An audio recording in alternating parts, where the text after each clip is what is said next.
Бүгін біз API форматының негізгі ережелеріне тоқталып өтеміз.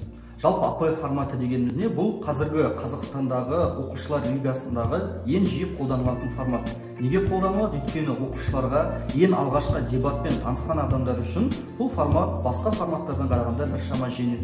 Одан бөлек Қазақстанда API форматының студенттік лигадағы жалпы қозғалысы жақсы дамыған, сол себепті тәжірибе алмасуды жеңіл болады.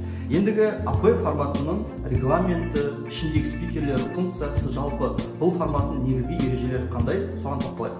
API форматы екі позициядан тұрады. Бірінші позиция үкімет, екінші позиция оппозиция. Әр тарапта екі спикерден болады. Әр спикердің өзінің негізгі функциялары бар, әр спикердің сөйлеуге берілген өзінің уақыттары бар. Оның барлығын қазір тоқталып өтеміз.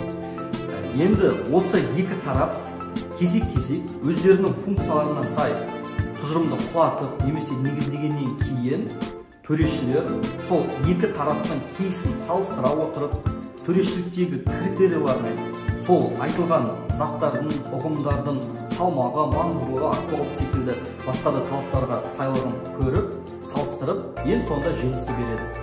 Осы ситуацияда біз тек қана форматтың ережесін емес, одан кейін аргументацияның мықтылығын нығайтатын критериялар жайлы білуіміз керек.